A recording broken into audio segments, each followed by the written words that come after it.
Vamos lá? Espero que tenha dado tempo aí para uma água, um xixi. E estamos de volta. Então, na sequência, pessoal, nós vamos dar aqui ter a palestra do professor Alex. O professor Alex já está conosco? Sim.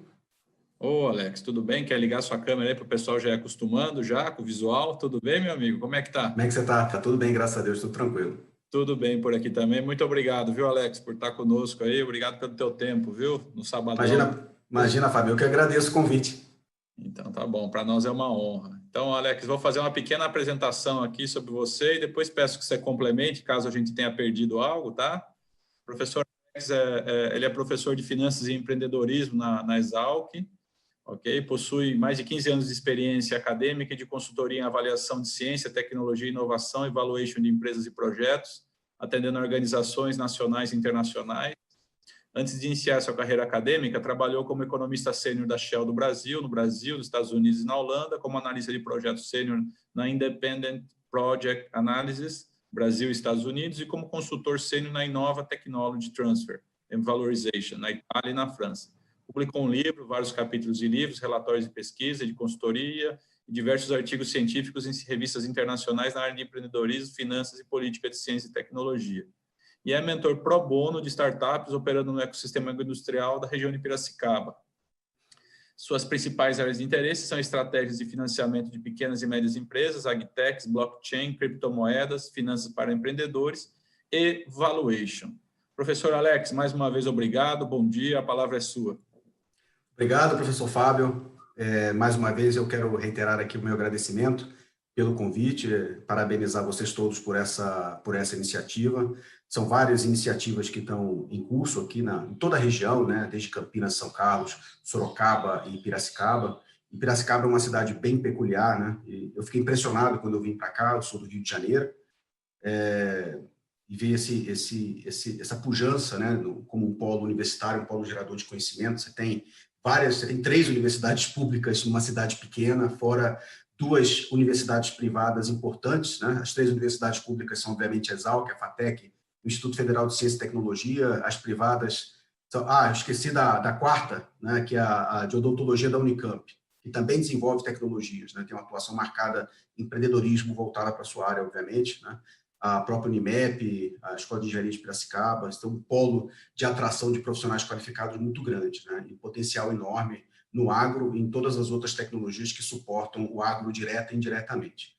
E aí a gente começa a trazer uma outra discussão, né, que eu vi em alguns outros lugares. Eu estou um tempinho nessa... Eu comecei tem bastante tempo, tem quase 20 anos, né? Eu comecei... Quando eu terminei o mestrado com atuação nessa área, eu nem imaginava entrar nesse segmento. Eu sou economista, e minha área de pós-mestrado e doutorado foi engenharia de produção, mas sempre finanças voltadas para novos empreendimentos, né? Empreendimentos que recebem algum esforço de engenharia, de criação, né? E aí, inevitavelmente, você trabalha com isso. Então, a gente acompanhou toda a evolução das discussões envolvendo propriedade intelectual, como a Natália apresentou, envolvendo o panorama de investimentos, a segurança jurídica do investidor, né? Que até hoje é um problema, embora tenha melhorado bastante. E o problema do financiamento, que continua em qualquer lugar do mundo, mesmo dos locais mais avançados, né, em que esse patamar institucional está mais avançado, como os Estados Unidos e Israel, ainda é um grande problema para as empresas, né? Então, vou fazer trazer aqui algumas considerações aqui sobre essa problemática, né, do financiamento. E desculpem alguns comentários, como dizem alguns alunos meus um pouco secos em alguns âmbitos, mas é para provocar, com a intenção de gerar uma provocação na sua cabeça como empreendedor, né? E você vai entender o que eu estou falando. Eu vou dar início aqui, acho que eu posso já dar início ao compartilhamento dos slides. Só, por favor, se não estiverem vendo, avisem. Eu vou agora iniciar a apresentação. Vocês estão vendo? Estamos vendo, Alex. Tá. Perfeito, obrigado. Tudo tranquilo. Ok, eu deixo aqui meu contato, né, meu e-mail, mais lá para frente eu coloco algumas outras informações. Fiquem à vontade para entrar em contato. Essa é a minha área de atuação, eu sou professor de uma universidade pública. Para quem não conhece o termo, pro bono, né, como o professor Fábio comentou, é um trabalho de mentoria que você não recebe, né, um processo que você devolve um pouco da sua experiência com o intuito de aconselhar, não estabelecer caminhos ou direções, porque quem desenvolve a tecnologia é o empreendedor junto com sua equipe, né? Mas em algumas situações os problemas se repetem, né? Então você acumulou alguma experiência para dar algum conselho com base no que você já viu na sua trajetória. Claro que pode ser sempre diferente, mas esse é o trabalho. Então a gente orienta algumas empresas pro bono, vai na sala, quer dizer, quando a sala estava disponível, mas pode ser virtualmente, né? Para conversar, para pedir alguma orientação, bater um papo, ok? E são sempre opiniões, né? O empreendedor, a diferença do empreendedor para o administrador é que o administrador ele gerencia com os recursos que estão à disposição, né? O empreendedor não, o empreendedor cria a despeito dos recursos. Como ele não tem os recursos, ele precisa mobilizar uma rede, uma cadeia extremamente complexa de competências, né, experiências, para poder fazer o seu objetivo ser alcançado. E aí a gente tem um elo importante, né, que é dinheiro. Sem dinheiro, a empresa não consegue ter escala, a empresa não consegue ter uma base comercial sustentável, não consegue contratar as melhores pessoas, não consegue formar uma base de ativos para poder consolidar o seu plano de negócios, né? Se você pode ter uma equipe da melhor qualidade, desenvolvendo tecnologia de classe mundial, né?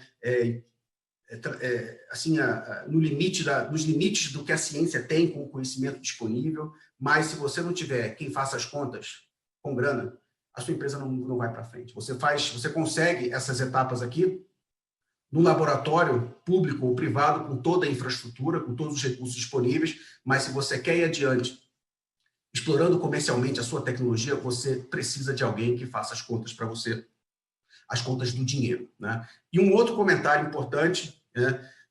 Se você não entende o que está escrito aqui, eu recomendo você parar com o projeto empreendedor e estudar inglês. Tá? Eu participei de uma reunião antes da pandemia, foi em dezembro ou novembro, talvez, um empreendedor formado no ITA estava apresentando o seu projeto, que era um projeto que tem interação com o agro, na área de Big Data, para os israelenses. Era uma conferência pelo Google Meet, e ninguém conseguia entender o que o rapaz falava. O rapaz com uma formação numa das melhores escolas de engenharia do país, eu não entendia o que ele falava. Eu não sei o que saía da boca dele.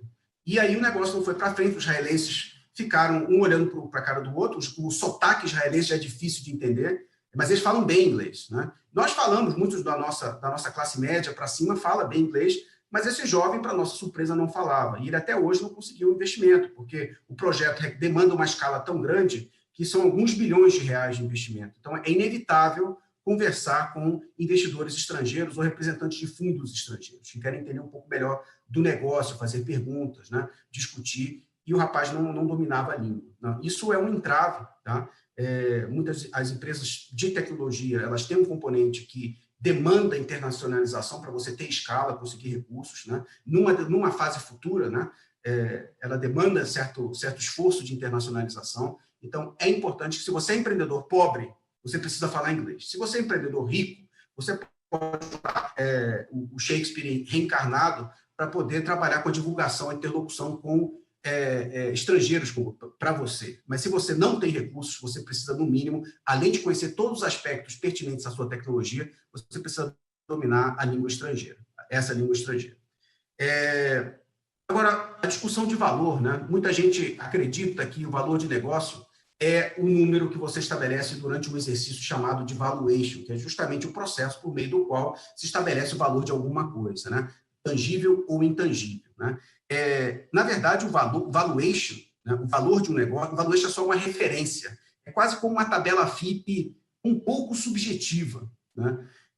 Mas, assim, de qualquer maneira, o valor ele sempre resulta da interação entre comprador e vendedor, e não da aplicação de uma fórmula matemática que diz, dados determinados parâmetros, o valor do negócio é aquele. Né? É sempre um processo de negociação. Por quê? Porque a gente tem um valor monetário como uma simples entre aspas, porque é um exercício difícil, mas o resultado é apenas uma referência para se começar a discutir. Né? Esse processo de valoração de um negócio emergente, ou seja, de uma empresa nova, ele é o resultado, assim, você tem valor fixado, mas ele resulta o que influencia o valor é o poder de barganha entre as duas partes. E aquela discussão da doutora Natália sobre a propriedade intelectual é um aspecto importante. Geralmente, a conversa inicia a partir do momento que você tem pleno poder, pleno domínio da tecnologia que você tem em suas mãos, supondo que ela esteja devidamente protegida, né? Se é só você, teoricamente, só você pode explorar aquele conhecimento que ele está protegido, isso já dá a você um certo poder de barganha para conversar com o investidor que, se ele dedicou o tempo para bater um papo com você, ele, mesmo que não demonstre, ele está interessado no projeto que você tem em mãos, né? Então, assim, você tem vários aspectos. Existe um grande especialista, um dos maiores do mundo, na área de finanças, sobretudo valuation, né, que é o professor Damodaran, é um indiano, já americano, né, que é o professor da Universidade de Nova York, NYU, né, Departamento de Finanças da Universidade de Nova York. Ele diz que o valuation depende de duas coisas. Depende do apelo, né, que é o aspecto, a história que você conta, e depende dos fundamentos econômico-financeiros, né? Uma startup não tem fundamentos ainda, ela tem um projeto que vai adiante. Ela não tem, como a Raizen, por exemplo, que tem uma base de ativos, tem uma estrutura, tem um histórico, tem demonstrativos financeiros, tem números auditados, já tem uma referência que vem bem antes dela, do presente. Uma startup ainda não tem esses fundamentos. Então, o apelo, a história que você conta, e a sua faculdade de convencer o seu interlocutor de que essa história faz sentido, né, economicamente falando, ela é fundamental nesse exercício de valoração. Então, assim, você tem a questão dos argumentos, que é essa história, né, o item 1 que eu comentei, que deriva dos apelos emocionais e os apelos técnicos e os argumentos técnicos do seu negócio, a sua capacidade de convencer o seu interlocutor de que aquela tecnologia realmente faz sentido para explorar um determinado nicho de mercado que ainda está mal servido pelos concorrentes. E um dever de casa bem feito, porque você vai responder uma série de perguntas dos seus interlocutores relacionadas, direta e indiretamente relacionadas à sua tecnologia. Você não pode ter nenhum sócio com problema com pendência judicial, você especificamente não pode ter nenhuma pendência judicial, tipo processo trabalhista de negócios anteriores que você já trabalhou, problemas, até um processo de uma propriedade sua, com a prefeitura de algum lugar, por exemplo, já estou citando isso que eu já vi, é um problema para o investidor, ele não vai querer entrar. Qualquer situação externa que pode corroer a rentabilidade do investidor, mesmo que não seja diretamente relacionado ao negócio, faz com que o risco desse investimento aumente potencialmente, porque já é um negócio por si só arriscado, né? E um plano de negócios muito bem, com todas as funções do plano de negócios muito bem casadas, muito bem interligadas. Desde o próprio processo de ideação, né, como chamam, que é uma palavra nossa, né, o neologismo nosso, mas ele tem muito apelo, né, na própria palavra, a ideação, que é justamente o processo por meio do qual você pensa e executa a sua tecnologia, a infraestrutura que você tem que ter no seu negócio para poder fazer com que o produto ou serviço derivado dessa tecnologia esteja disponível no mercado, a sua estratégia de precificação, de segmentação de clientes, se for o caso, o mesmo produto pode atender uma gama variada de clientes que pagam preços diferentes para poder utilizar aquela solução. A identificação clara de quem são seus concorrentes, porque você sempre vai ter concorrente, né? E um outro problema, que é o que a gente mais vê, é a corda no pescoço. Quanto mais o investidor perceber que você está com a corda no pescoço, maior vai ser a parcela do negócio que ele vai querer tomar de você, né? Então, assim, você tem o fator risco, e o investidor geralmente ajusta esse fator risco com base na parcela do negócio que ele vai querer tomar, né? Em termos de percentual de participação no seu empreendimento. Se você está precisando urgentemente de dinheiro, e se isso ficar claro para o investidor, e geralmente fica, porque ele vai olhar os números da sua empresa, ele vai cobrar caro de você, né? Por conta de um exercício que deriva ou de uma má gestão, ou de um pouco conhecimento da questão financeira que suporta o seu negócio, né? Outra coisa, as fontes de financiamento, elas também concorrem entre si, né? Então, se você tem fontes alternativas de capital, é claro que esse dinheiro, que é um produto, o dinheiro também é um produto para você, porque você precisa, assim como você precisa de matérias-primas, você também precisa de capital para fazer o seu negócio crescer, né? E se esse capital tem outros concorrentes no mercado, assim como uma matéria-prima que está disponível por vários fornecedores, você pode negociar preço. O preço é quanto que você tem que devolver pelo dinheiro que você está devolver amanhã, pelo dinheiro que você está usando hoje, né? Então, se houver concorrência, e hoje nós temos mais no Brasil, há um tempo atrás não tinha tanto, se houver concorrência ou competição nesse mercado, esse dinheiro pode sair mais barato para você. E a moeda de troca é a participação, o tamanho do bolo, né? É o tamanho aqui do bolo que você vai dedicar para o investidor, ok? Empreendedor e investidor. Quanto maior for o tamanho desse bolo, maior vai ser a percepção do investidor de que o seu negócio é potencialmente arriscado, então ele vai querer compensar esse risco com uma participação maior, para garantir o retorno do capital que ele emprega no seu negócio, né? E, obviamente, as suas habilidades de negociação. Tem habilidades inatas, mas muitas dessas habilidades se aprende na escola, né? Você poder entender as expressões, você poder interpretar certas linguagens corporais, né? Na equipe. Existem alguns estudos sobre as expressões faciais, inclusive alguns softwares exploram isso. Muitas vezes, quando as empresas pedem para você gravar vídeo, quando você está se aplicando a um trabalho, eles usam aplicativos de reconhecimento facial para tentar extrair. Claro, isso é probabilístico, né? Não é determinístico. Existe probabilidade do algoritmo se enganar, né? Igual os algoritmos que são usados lá em Dubai e em outros lugares para poder identificar potenciais terroristas. O algoritmo baseado em inteligência artificial, você ensina esse algoritmo. Então, você dá certas características de fundamentalistas islâmicos procurados pela justiça, as pessoas que têm traços somáticos parecidos, o algoritmo vai identificar como potencial terrorista. E aí, todo mundo fica reclamando que a polícia só para pessoas de determinado grupo étnico, por exemplo, por conta da maneira como o algoritmo foi ensinado, né? Então, assim, tudo depende, existe sempre um porém para qualquer circunstância. Mas, assim, a literatura que estuda tanto os traços psicológicos quanto os traços técnicos dos empreendedores na sua negociação com as fontes de capital, elucidam esses pontos aqui como os mais importantes. E, claro, um vai ter preponderância sobre o outro, dependendo dependendo do tipo de negócio e da maturidade do seu negócio no momento em que é feita a negociação. Okay? Você vai aprendendo nesse processo, você vai aprendendo quando você lida com o FAPESP, para os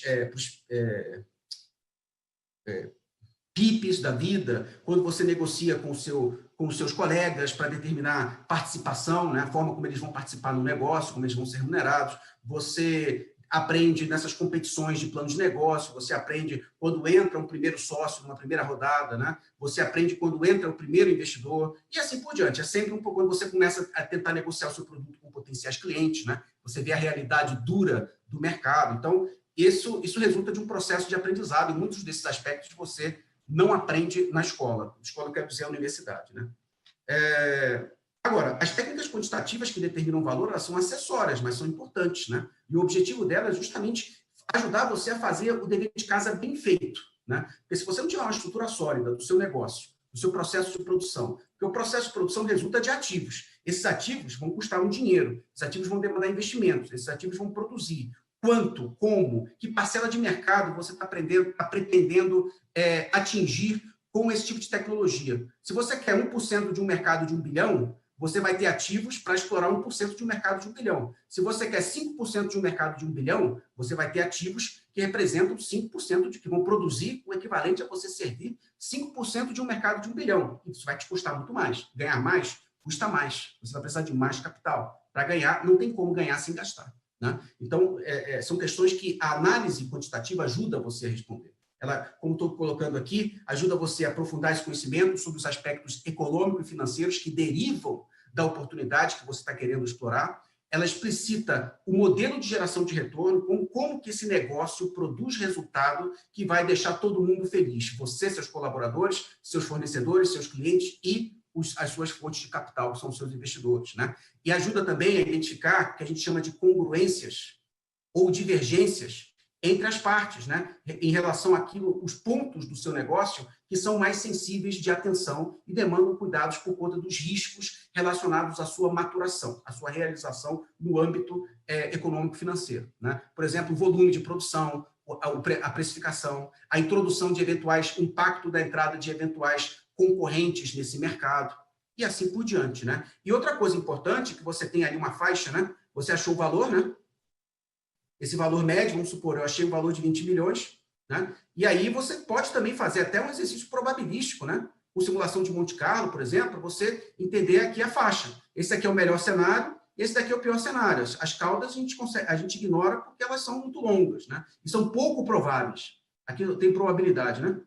Então, essas caudas aqui são bem pouco prováveis. O que a gente tem aqui é a faixa de valores mais prováveis. Aí você consegue, olha, com 95%, né, de chance de acerto, eu tenho valor que varia entre 11 e 27 milhões, embora o valor médio esteja em 20. Eu vou negociar nessa faixa, não vou associar, eu acho 11 e pouco, mas eu aceitaria 13, por exemplo, sem que ele saiba, etc, etc. Né? Muito embora o elemento central é o exercício de valoração que você fez para achar esse valor de base aqui.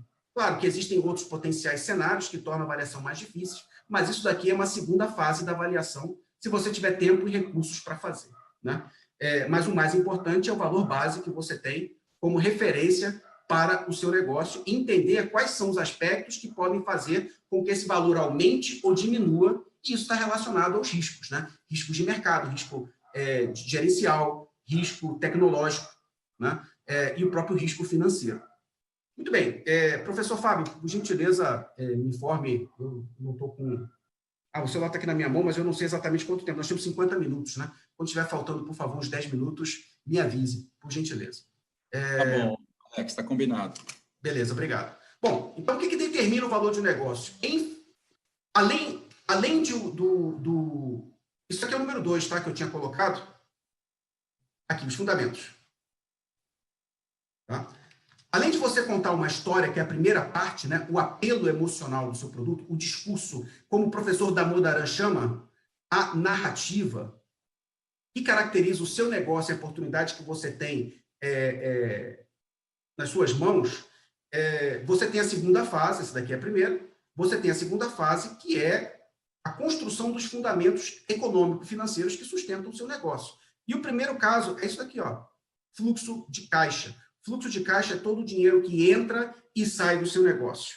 Você entender como que o caixa pode... Claro, isso é um exercício de futurologia, por isso que os investidores olham primeiro isso daqui, com a base da experiência que eles têm. Não, acredite, eles já viram coisas muito parecidas com as suas, eles já viram casos de sucesso e insucesso parecidos com o seu, mesmo que com tecnologias diferentes, já viu circunstâncias em que a equipe tinha características parecidas com a sua, de modo que ele possa entender, com base na sua experiência, se a coisa está alinhada. Primeiro, está alinhada à tese de investimentos que ele tem. Muitas vezes você é negado por um investidor porque ele não conhece bem o seu processo e acha que vai ser muito arriscado para ele. Porque o investidor investe com o dinheiro dos outros, muitas vezes. Se for um fundo de capital de risco, por exemplo, um fundo de private equity, ele vai investir no seu negócio, ele é um gestor de um fundo geralmente que a gente chama aqui de FIP, fundo de investimento em participações.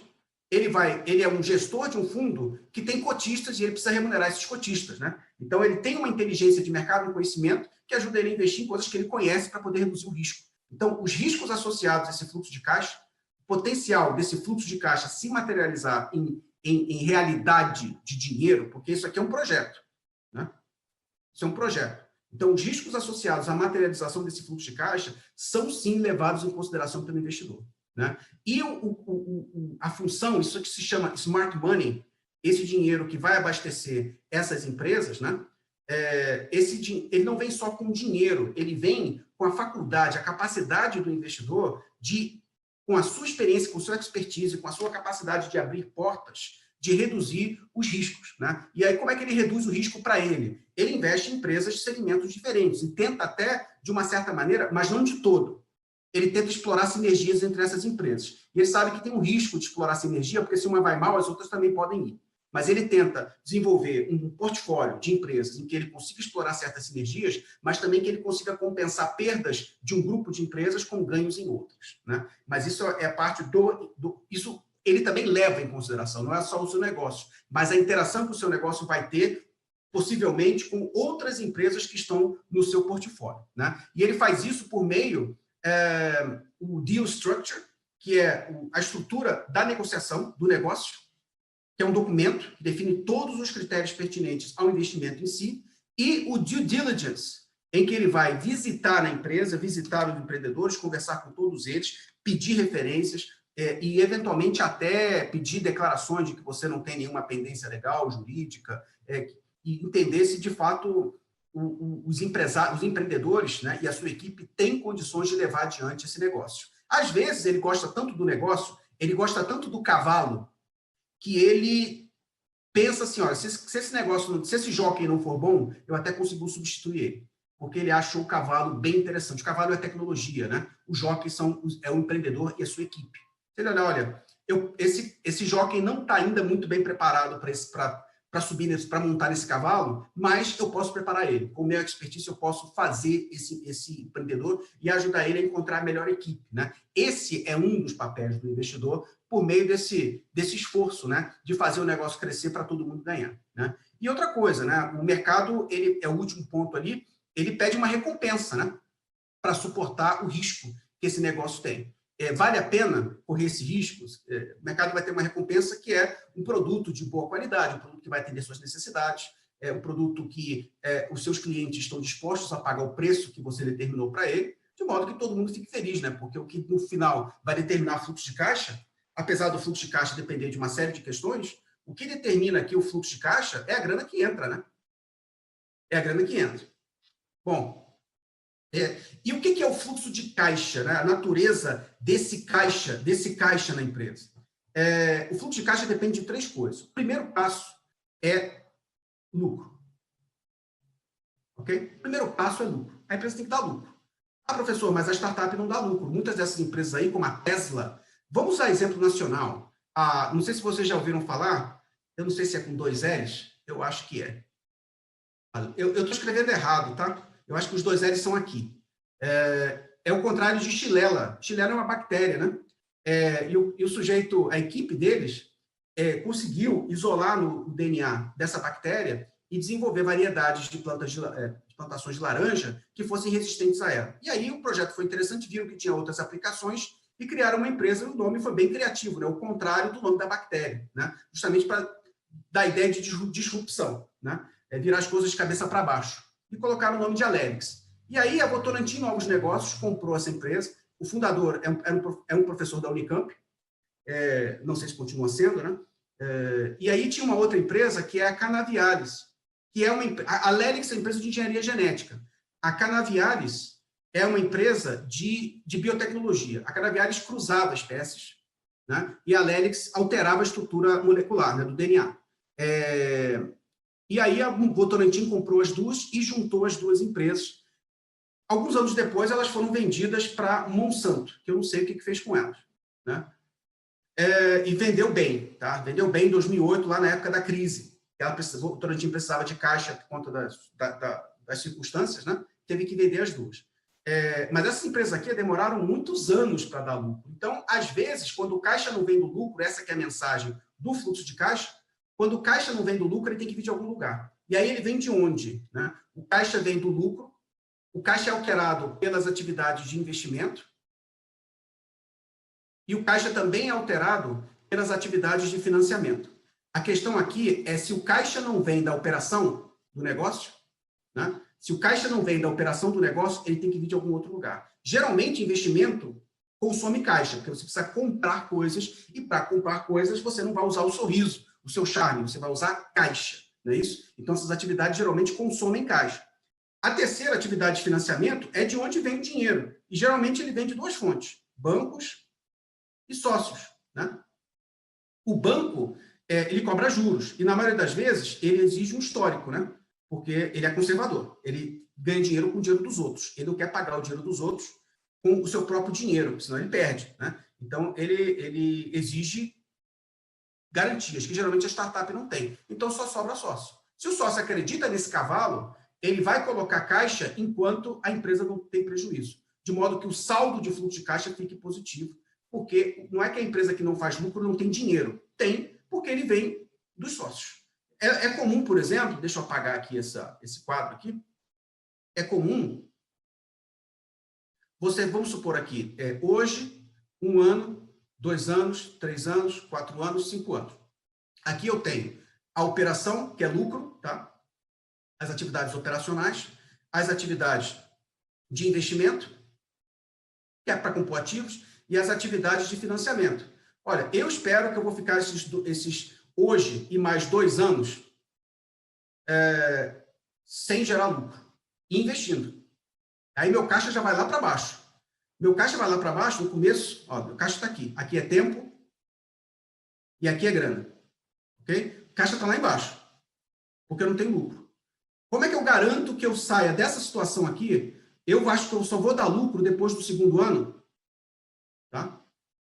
0, segundo ano, e aqui o tempo, tá? É a continuidade, né? Não vai durar necessariamente para sempre, mas eu quero dizer a continuidade. Nesses 2 anos eu não tenho caixa, porque eu gero prejuízo. O que é gerar prejuízo? Eu tenho custos maiores do que as minhas receitas. Então, eu trabalho com déficit de caixa. Eu estou investindo, porque estou formando estrutura laboratorial, estou contratando ativos, licença de software, etc., para formar a base para a minha empresa continuar crescendo. A questão é a seguinte, eu tenho que trazer esse gráfico para cá, ó. Porque sem caixa eu não consigo operar. Esse salto aqui, essa grana aqui, representa a minha necessidade de financiamento.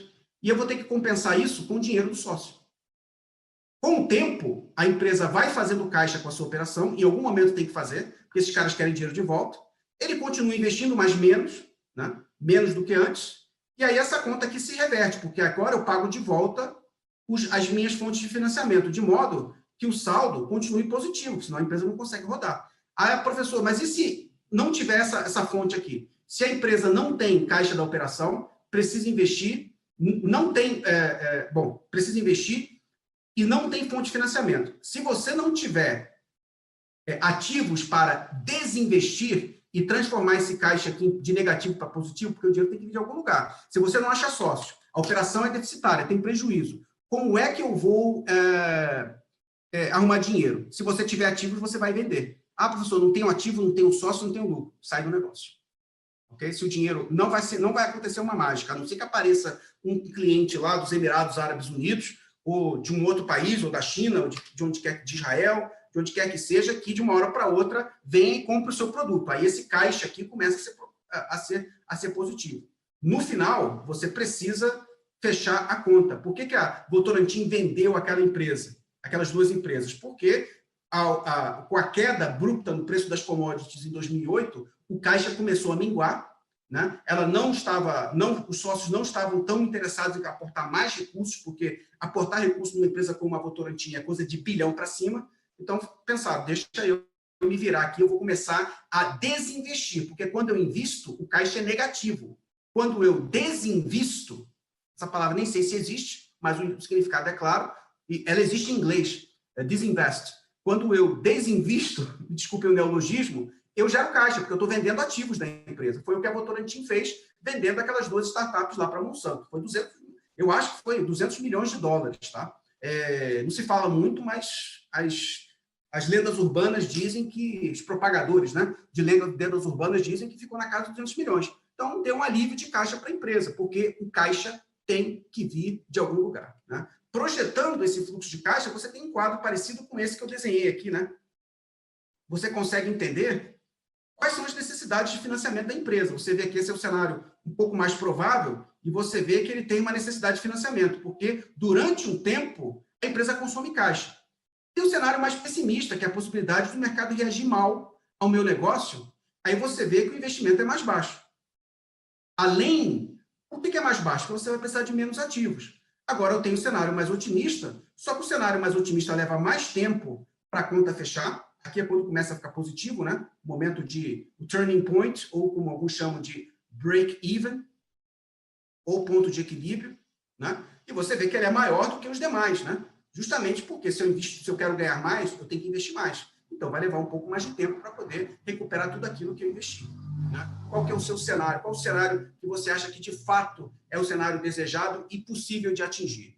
Espera-se que seja esse daqui, que você tenha feito muito bem o exercício de modelar essa oportunidade de negócio para poder identificar e explicar isso em palavras suaves, em palavras claras, com menos tecnicismo possível. Tem investidores que são cientistas, ou foram cientistas, que fundaram empresas de sucesso, ganharam muito dinheiro e decidiram ser investidores, mas esses são poucos, tá? Muitos investidores vieram do setor financeiro, né? Tem a formação técnica boa, muita experiência, mas vieram do setor financeiro. Então, certas tecnicalidades que não são fundamentais, recomenda-se que você evite usar para você construir uma narrativa que mexa lá com os neurotransmissores do seu investidor e que ele faça ele se interessar pela oportunidade que você tem em mãos, né?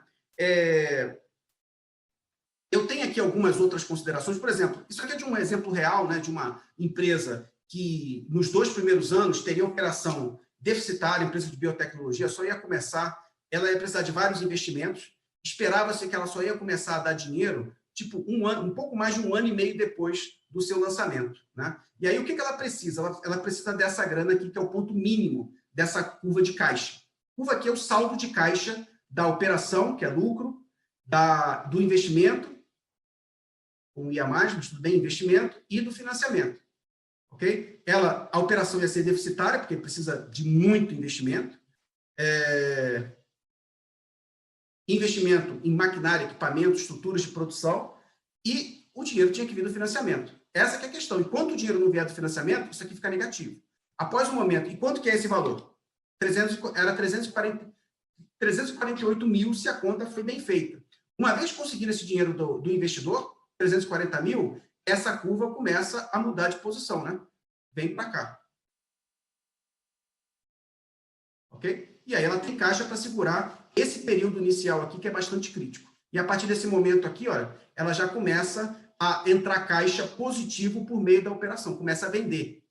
Não é que a empresa que não tem lucro não vende, ela vende, mas ainda não tem receita suficiente para poder cobrir os altos custos, sobretudo custos fixos que ela tem no início da sua atividade, né? Olha aqui, ó, entrou o dinheiro. Claro, isso é o dinheiro mínimo, né? Você vai pedir um pouco mais, você vai pedir 300, 400 mil, 450 mil, né? Porque você pode errar na conta, é importante ter um pouco, como a gente chama no jargão científico, ter um pouquinho de gordura para queimar numa circunstância como essa, tá? Esses slides vão estar disponíveis, tá? Eu vou passar para a professora Catarina, professor Fábio, para disponibilizar para vocês. Eu queria passar direto aqui, bom, posso passar muito rapidamente sobre esse ponto, mas vocês já devem ter visto isso exaustivamente, né? Esse aqui é o perfil dos investidores, tá? O investidor também são bem poucos. Isso aqui quantas vezes ele multiplicou o capital que ele empregou? Tipo, 9 vezes, quer dizer que para cada $1, R$1, ele ganhou 9.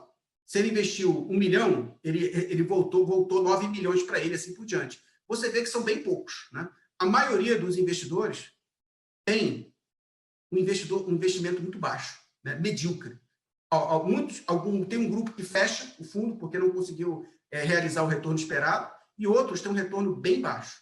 Tome muito cuidado com quem você escolhe como investidor, tá? Ele é tão crítico para o seu negócio quanto o seu próprio modelo de negócio. Aqui algumas estatísticas, eu não vou me adentrar nelas, né? Mas algumas estatísticas sobre os grandes motivos de falência, de falimento de startups, né? Na maioria das vezes, olha, falta de planejamento e experiência.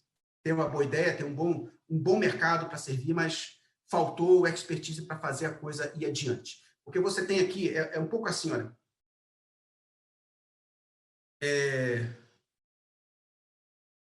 Isso aqui é o tempo de vida da empresa, tá? Essa linha escura aqui, essa parte escura desse retângulo, né, é a ciência. E aqui é gestão. Com o tempo, as habilidades de gestão, elas vão sendo mais importantes do que as habilidades científicas, que é justamente quando você fecha a barreira da ciência e entra aqui na barreira do mercado, em que você concorre com outros fornecedores de soluções, você concorre para recursos, você concorre no mercado para contratar os melhores, e de contar boas histórias e de tocar bem o seu negócio e aprender a olhar para frente, né? Fazer o exercício de planejamento e de mobilizar os recursos econômicos que você precisa para poder realizar o seu modelo de negócio, tá? Isso aqui é baseado em fatos, né? Em várias pesquisas feitas, sobretudo no mercado americano, em que o mercado startup já tem mais de 50 anos, né? Um outro aspecto importante são as taxas de desconto, porque quando você olha para frente, você tem que trazer o futuro para hoje para tomar uma decisão. E você sabe que 1 milhão hoje é diferente de 1 milhão daqui a 10 anos. Ou seja, 1 milhão hoje compra muito mais do que 1 milhão vai comprar daqui a 10 anos. Eu acho que 1 milhão ainda não vai ser pouco dinheiro, mas mesmo assim vai comprar menos do que compra hoje. Então, para você entender se esse 1 milhão, quanto vale hoje esse 1 milhão daqui a 10 anos, você vai ter que descontá-lo no tempo, utilizando uma taxa de desconto, né? O que é isso? Você vai usar aqui, ó, 1 milhão e vai dividir por uma taxa de desconto. Eu falei 10 anos, né? Para saber quanto que ele vale hoje. A gente chama isso de valor presente. E essa taxa de desconto, ela reflete uma série de considerações. O meu custo de oportunidade, ou seja, quanto que eu ganharia em outros investimentos parecidos e de risco similar. quanto que eu espero que meu dinheiro perca o poder aquisitivo por conta da inflação? E o meu risco, né? Risco da economia, o risco de mercado, né? Risco daquele país, né? Que eu vou investir numa empresa que está em um determinado país, que opera sobre as leis de um determinado país, e esse risco eu vou correr se eu tomar a decisão de investir, né? E quanto maior o risco, maior o K. Quanto maior o K, menor é o preço do negócio hoje. O preço de Alex, só avisando que a gente está se aproximando dos 10 minutos aí, tá bom? Beleza. Então, eu vou avançar um pouco mais aqui. Eu coloquei taxas de desconto de negócios em setores brasileiros tradicionais. Essa taxa de desconto, ela reflete a remuneração mínima que você exige para colocar dinheiro no negócio. Pensa assim, olha, software, tecnologia de informação. Isso é custo de aquisição do capital. Em média, as empresas de TI brasileiras com ações na Bolsa, tá? Elas tiveram custo para atrair capital de aproximadamente 15%. Aproximadamente 15%, se você fizer essa conta aqui, isso quer dizer que ela levaria, 15% ao ano, tá? Ela levaria, o investidor levaria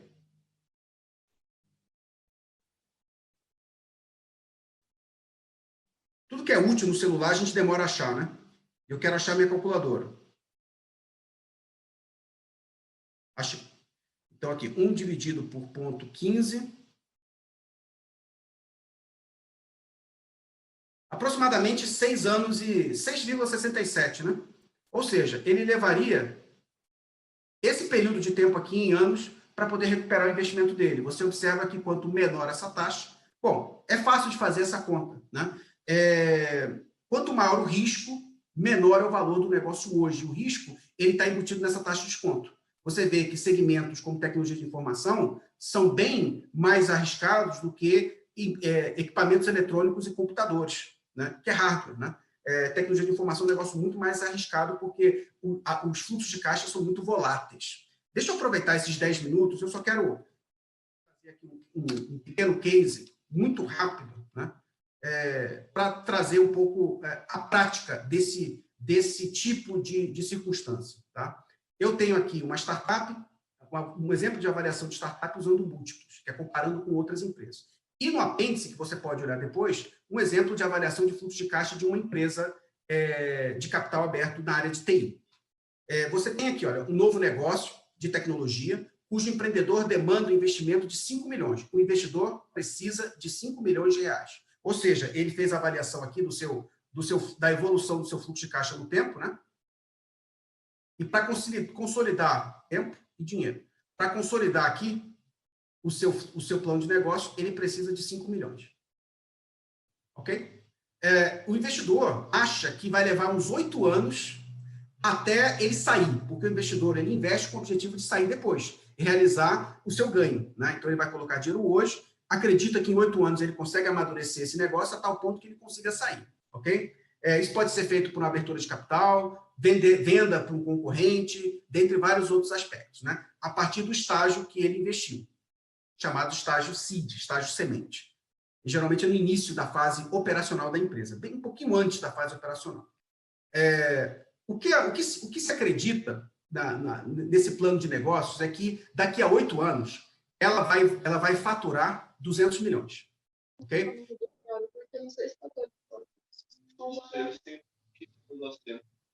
Vocês perderam o áudio?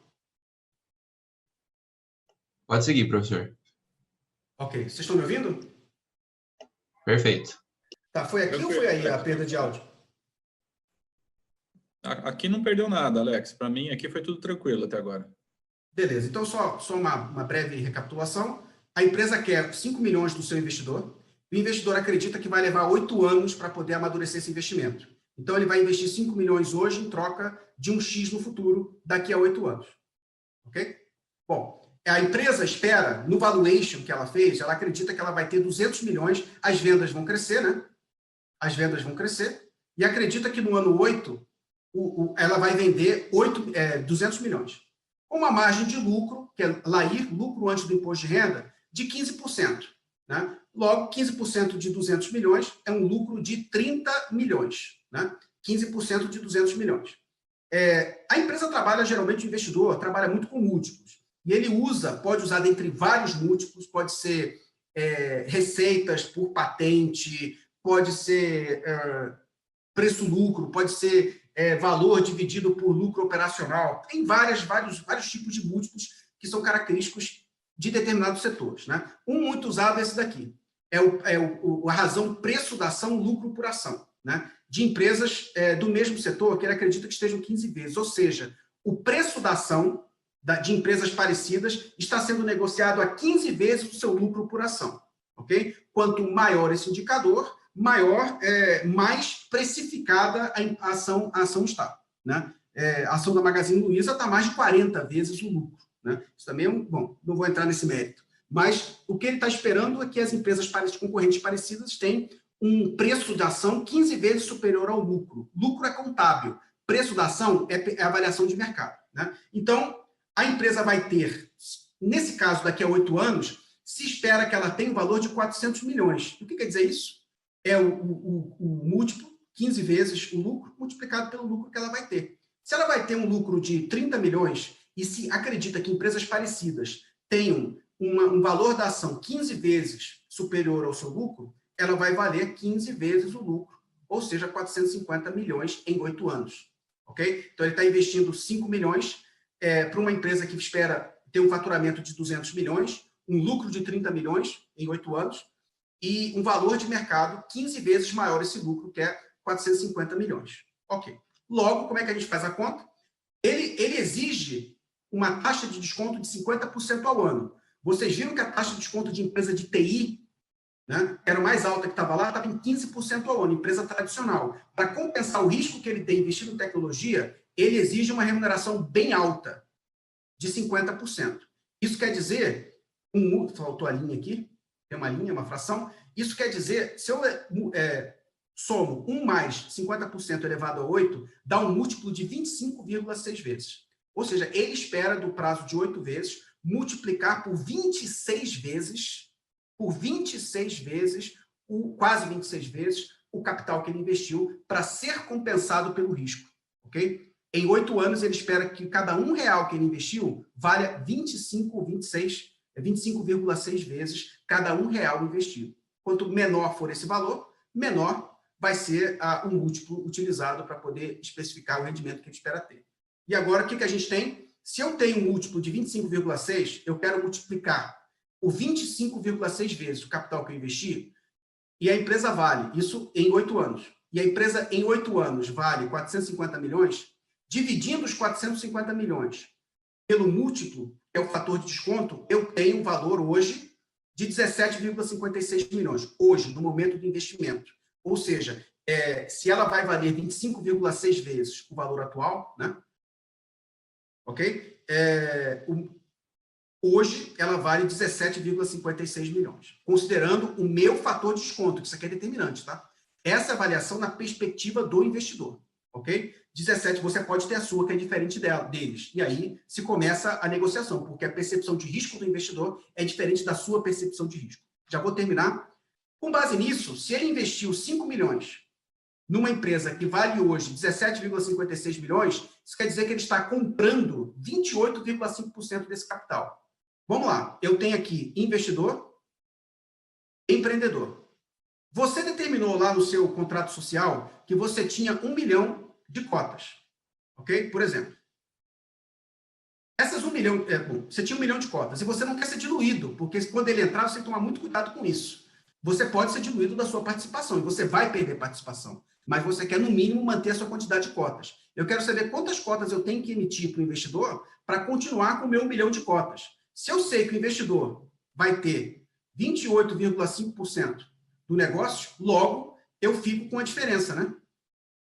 Que dá 71,5%. Ok? Isso é regra de 3. Isso daqui é cotas ou ações e aqui é participação percentual. Logo, usando a regrinha de 3, vou colocar aqui. Professor Fábio, já estou terminando, hein? Tranquilo, Alex. A gente tem uma margem. Pode concluir o raciocínio. Ok. Viu? Tranquilo.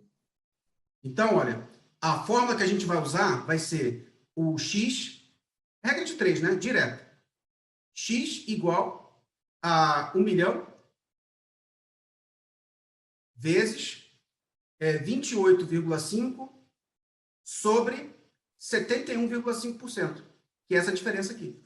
É regra de 3, que tem essa formulinha que diz a mesma coisa, né? Que é basicamente uma regra de 3. Ele diz que eu tenho que emitir 398.146 ações. Ou seja, no final a empresa vai ter, eu já tenho 1 milhão, que são as minhas, não quero perder meus 1 milhão, a empresa vai passar a ter, após o investimento, 1.398.143 ações, ou cotas, com a entrada desse novo investidor. E se vierem novos investidores, você vai ter que fazer a conta de novo. Só para concluir, tá bom, quanto que esse investidor está pagando por cota? Pensa, se ele está pagando 5 milhões, tá? Se ele está pagando 5 milhões para comprar 398.143 ações, isso quer dizer que cada ação ele está pagando 12,56. Ele não é bobo e ele vai fazer essa conta. Ok? Se você tem agora 1.398.143 ações, tá? Porque são o seu 1 milhão, mais as novas ações ou cotas que você emitiu, multiplicados por esse 12,56, você vai chegar aos 17 milhões lá que a empresa vale hoje. Né? Pela conta que a gente fez aqui. Né? 17 milhões. Ela vale hoje. Ele espera que hoje essa empresa vale 17,56 milhões e daqui a 8 anos ela vai valer 450 milhões, porque ele espera, com a expertise dele, fazer a empresa valer 26 vezes mais o que ela vale hoje. Tá? Esse é um exercício simples de valoração, é simples, só que o mais difícil é você convencer ele de que, de fato, você precisa de 5 bilhões e de que, de fato, a sua história é convincente o suficiente para dizer que esse negócio aqui vale 17,56 milhões. Esse exercício aqui todo depende de você conseguir explicar bem, aqui, ó, essas duas fases aqui. Como que você espera que essa empresa vai ter 200 milhões de faturamento daqui a 8 anos? Como que você... E de onde veio esses 15%? Geralmente vem de margens setoriais, tá? De valores do setor. É difícil você produzir cerveja, é difícil você produzir levedura de cerveja, é difícil você produzir determinadas coisas tão melhor do que outros. Né? Mesmo que você seja uma empresa inovadora, certos aspectos são característicos da sua estrutura produtiva e é difícil de mudar. Né? Então, geralmente, você pode ter uma margem entre 11% e entre 19%, né? Você vai ter que convencer que o 15% é o valor que conta a melhor história relacionada a esse processo produtivo, né? Vinculado à sua tecnologia. Isso é um exercício simples, mas é realista, tá? Em um caso real, né? Da perspectiva do investidor. Então, ele precisa saber que você tem, de fato, um modelo de negócios que seja sustentável sob perspectiva econômica suficiente para garantir que ele invista 5 para um negócio que vale 17,56 milhões, né? Hoje. Né? E que todo um exercício, um dever de casa dos dois, tem que ser feito para que em 8 anos essa empresa possa valer 450 milhões. Tá? Depois disso, tem um apêndice, né? Eu coloco aqui algumas informações, só para fechar. Lá no apêndice tem várias informações, inclusive o valuation de uma empresa de tecnologia, que é a TOTUS, né? E algumas outras informações históricas, né? Que eu acho que são interessantes para vocês darem uma revisada com as fontes. A gente aqui, pela FEAL, que é pela nossa fundação, da USP, nós fornecemos cursos, né, de atualização profissional, uma relação custo-benefício que não tem no mercado, porque somos uma universidade pública. Né? Esse treinamento de gestão financeira lotou as inscrições, começou dia 13 agora de outubro, e eu estou oferecendo um curso de análise financeira e valuation para ajudar, e aí vem um público mais variado possível, de empreendedores, empresários, consultores, né, estudantes recém-formados, cientistas, né, que tentam um pouco entender, que tentam entender melhor essa dinâmica aqui que a gente tentou construir nesses minutos, né, que nos foi concedido. Você pode ter as informações, meu perfil do Instagram é público, você pode buscar todas as informações lá e fique à vontade, se o caso você tem interesse e queira entrar em contato comigo para poder ter mais informações. Tá bom? Mais uma vez eu agradeço, né, e peço desculpas ao professor Fábio por ter cedido um pouquinho o tempo. Imagine, Alex, foi espetacular, muito legal.